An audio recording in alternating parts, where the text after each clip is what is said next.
Welcome to the CBIA BizCast powered by Google. On this podcast, we dive into stories about Connecticut businesses. Downs Construction actually came to my school. And business leaders. I think it's always also really important to be able to see a path forward. We're shaping the future of Connecticut's economy. Thanks for joining us. I'm Amanda Marlowe, and today we are joined by Jill Mayer. She's the CEO of Bead Industries. She's also a very dedicated member of CBIA's board. And this year you are hosting our When Women Lead conference on March 20th. Yes, I am. I'm excited. Well, thank you so much for joining us here today. And thanks in advance for joining us on March 20th. We're really excited about that. But I want to start off today by learning a little bit more about you and how you first got involved with Bead. Yeah. So it's a family business, and many kids grow up working in their family business or exposed to the family business, and I did not. Neither did my father. We moved to the East Coast. I was a junior in high school, so I went to a boarding school called Pomfret. It's here in Connecticut, and then went off to college while my father was working at the company when it was in Bridgeport at the time. So he was in his mid-40s, and we were both new to the East. So I went to the University of Vermont, kind of felt like that was the closest thing to, what my home state felt like, and graduated. Your home state being Alaska. Yes. Right? Yes. So, Vermont, wooded, less people, just felt like the closest thing to Alaska. So I went to college out there, got my Bachelor of Science in business, concentration in marketing. And all was well. Got a marketing job right out of college at a biotech firm. But I think they ran out of R&D funding or something because the product we were supposed to be marketing, we couldn't market because they didn't have the product. So they laid off the whole team, and I was sitting there just, what am I going to do? And it was odd, but it seemed harder to get a job then. And so I ended up getting an administrative job somewhere, just something to do while I looked for another job. Didn't want to have that hole in my resume. And eventually found this amazing online marketing company that specialized in digital marketing and analytics. And I loved it there. And what was really great about it is it changed my perception of company culture. The biotech firm was very corporate-y. I remember filling out 3 forms so I could get office supplies for my, to stock up on office supplies. It felt strange. And that wasn't really like your personality. No, it just seemed like a lot of red tape, a lot of approval processes to do something pretty basic. So really enjoyed working at that online marketing company. And it was me and 4 guys. It was kind of a startup. And what I liked about it was the collaboration and, learning something new every day and all of that. And so I was there for several years, and it was kind of the perfect foray when my father had reached out and was looking at his succession plan at the company and was wondering if I would come and work at the business, because I think that exposure to the culture kind of gave me something to really think about when I came to the company and saw what it was like there. So I started as finance manager at Bead, our family business. My father said, we're not going to create any positions for family members. You have to take a position that's available, and that's what was available. So worked my way from finance manager to controller to CFO, corporate president, and then eventually CEO, and was a 5th generation succession that we completed in, I want to say, 2014, and the first woman to do it as well. Wow. So, and that's you've done a lot with women since kind of on your path, but now at Bead. Can you talk a little bit about how, and I know you started to, how, your upbringing into this position has really changed the company culture? Changing a culture at an organization takes a lot of patience and time. It just doesn't happen overnight. But I think one of the first things I noticed was we were very reactive to things, very siloed, very compartmentalized.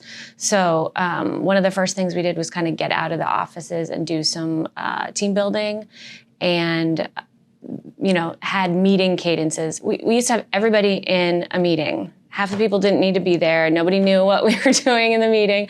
So it just seemed like we needed to kind of start a meeting cadence and be more proactive about what we were working on instead of just putting out fires as things came up. So that was one of the first things. And then, of course, setting the clear vision and developing the core values for the company, which you can't just post in your cafeteria and expect that to change things. You have to talk about it. You have to live it. One of the things we hire to it, we fire to it. We do our performance evaluations to our core values. So just really, taking the values and our vision and really interweaving them into everything that we do in the company is kind of how we started it and how we kept it moving. How do you do that every year after year and keep that culture going? Well, so like I mentioned before, we had average age of about 60. And so we did have quite a few retirements. How we kept it going is, every time someone retired and they were there for 30, 40 years, the role that they had taken had really kind of morphed over the years. And when we went to rehire for it, it was kind of like looking for a unicorn. The certain skills or the different types of tasks or things that person was doing wasn't something you just go and find someone with all those skills. So we retooled a lot of our positions, changed a lot of the roles, and then hired to those roles. Not only were we looking for different skill sets, but it was funny how someone was doing something 40 years later than what they started doing, and it just didn't match the job description. So it was tricky. But so once we kind of sorted all that through, we also realized that people don't stay in these jobs for that long anymore. So we needed to learn how to train quickly and ramp up quickly so that when people stayed 5 to 6 to 7 years instead of 40, that we actually had some semblance of organization and structure around that. So that's really one of the ways we're keeping it going. And any other challenges that you face with this culture change? I want to say that, I call it rubber banding, but what happens is you go to change the culture, you change the way that you're doing things. You don't want to throw out the good parts of the culture that you have. You're not scrapping the culture. You're just improving what's there. Maybe getting rid of some of things, but you're trying to keep the core of the culture. And I think that was probably the largest challenge was keeping the core culture, which are passionate, hardworking, dedicated employees, but without, I'll give you an example. So your culture is really acceptable behaviors. So if you have somebody who's a lower performer than somebody else, in our organization, we had a wide array of performance levels. And by accepting the lower level of performance, other people saw that was accepted, right? Because that person was still there. And you don't really realize it, but it does lower the bar for the rest of your people. So that was one of the things that was a bit of a challenge that we kind of had to tackle head on. And that was really something that you can't just look at one person and say, okay, you're fired. Right. You have to really weave and work with that person in order to make the change. Yeah, I mean, if that behavior was acceptable, if that performance level was acceptable for years, you can't just throw them out when you suddenly decide it's not acceptable anymore. So, we would say, it's no longer acceptable, we need to bring you to this level, and then you monitor, and of course give this person plenty of chances to get to that level. And what we found, especially with some of our core values, we found that people kind of left on their own. The more they were being held accountable when previously they weren't, the more they sort of saw the writing on the wall. And so it kind of worked itself out. So you said you started out, the average age was 60, no women in executive leadership positions. What does Bead look like now? So average age is mid-30s. So now I'm old. And more than half of our management positions are filled by women. And I'm not just talking leadership, I'm talking middle management. And the technology is better, but we're also, it's not exactly where we want it, but it's improving. And we're taking, a large portion of our profits every year and investing back into the company, into the shop with modern technology. I mean, we got a vertical milling machine a couple of years ago, and it's $250,000. This is heavy machinery that's like really expensive. So, we could probably afford 1 or 2 a year.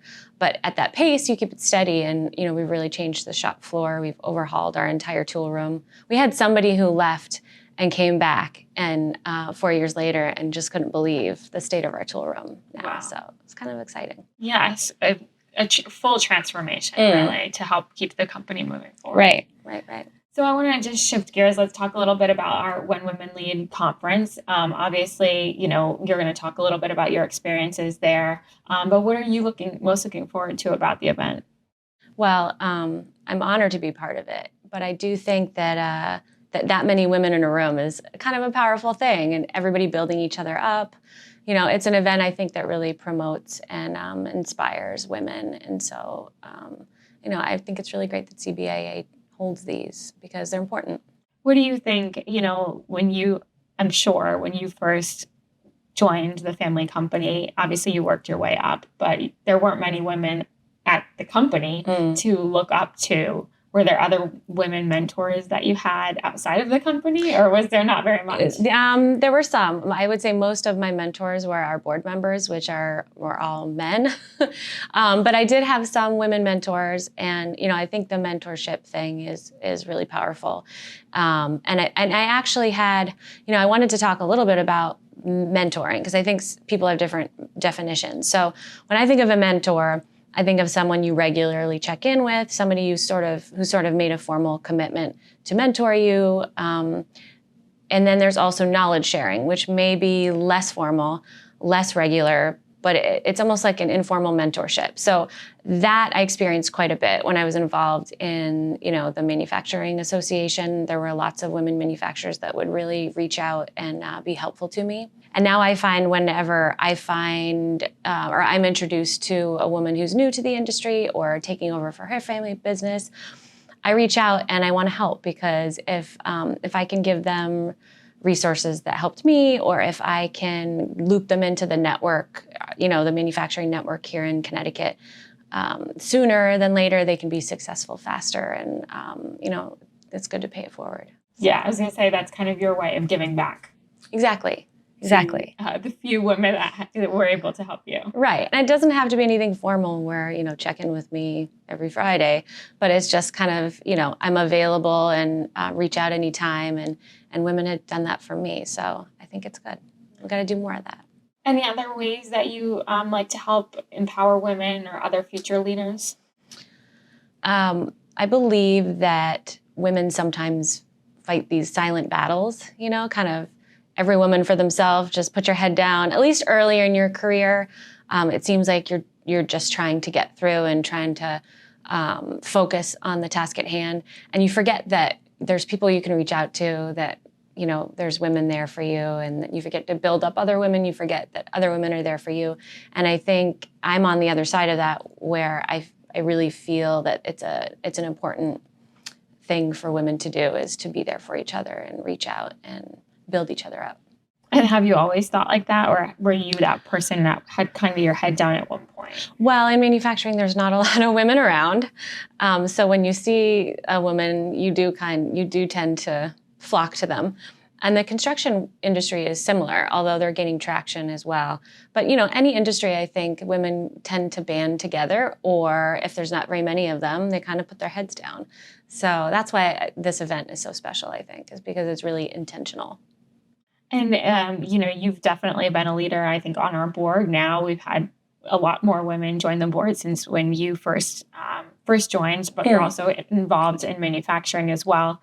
But you've also been recognized for your input on a national level at the National Small Business Association Leadership Council. I know Quinnipiac invited you last year to do their commencement speech.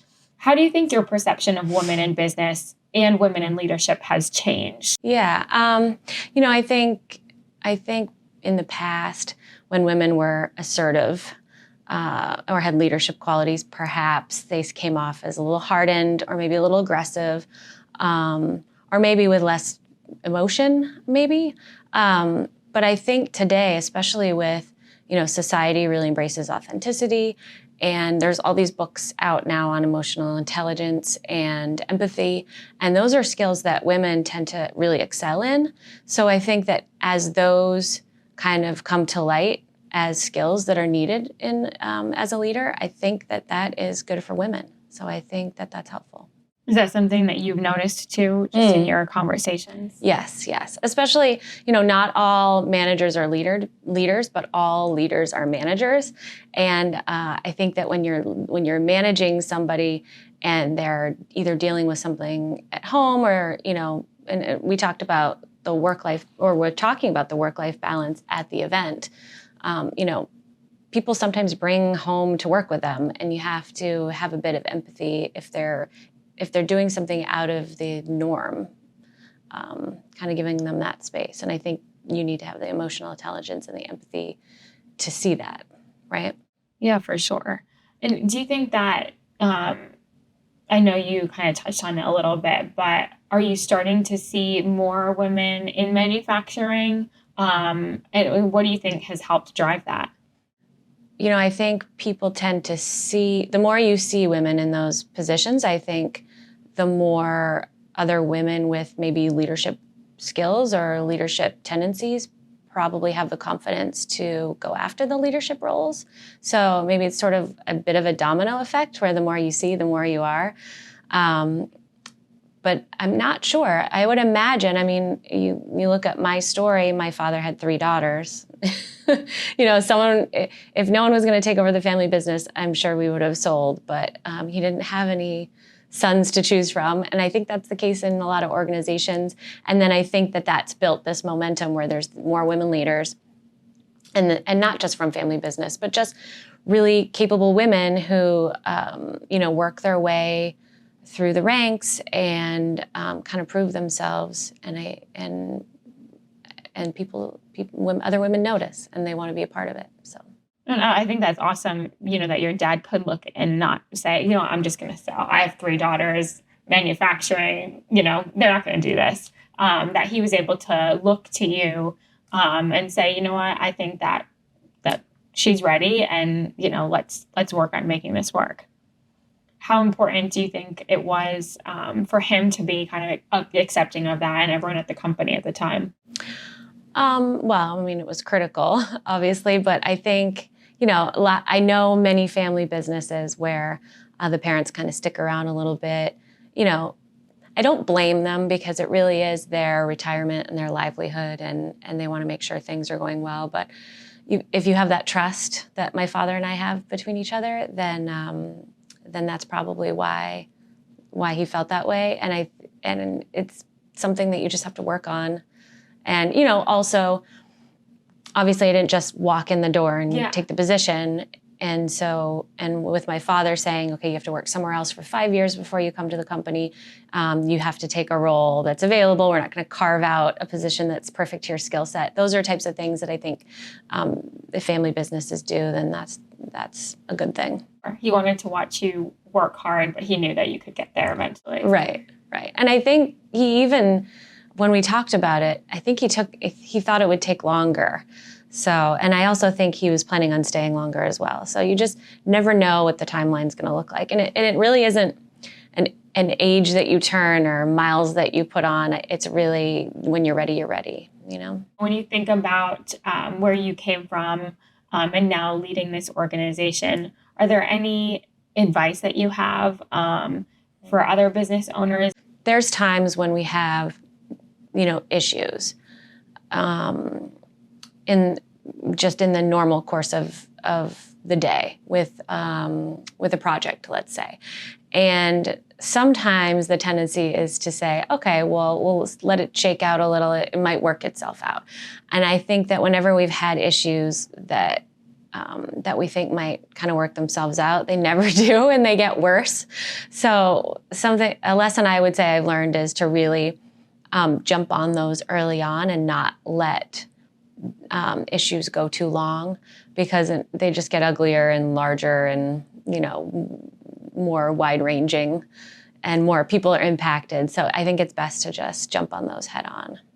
Are there any mantras? This one might be a little cheesy, but sometimes if you look your best, you feel your best. And when you feel your best, you perform your best. So I guess taking some time for yourself to look and feel your best, whether that's self-care or, a shopping spree. After a bad day. Exactly. A bath, I don't know, something like that. I think it's important to take care of yourself, especially if you're a leader, you got to take care of the others. So kind of put on your own oxygen mask before you try to help others put theirs on, so to speak. All right. Well, thank you so much, Jill. It was a Yeah. pleasure having you on, and we're very much looking forward to having you and hearing from you and all of the other women leaders at our Women Yes, Lead I'm Conference. excited. All right. Well, thank you so much for listening to this week's BizCast. You can listen, like, and subscribe to our podcast wherever you get your podcasts. Please leave us a review and let us know if you have ideas for a future podcast. And for more episodes, head on over to CBIA.com.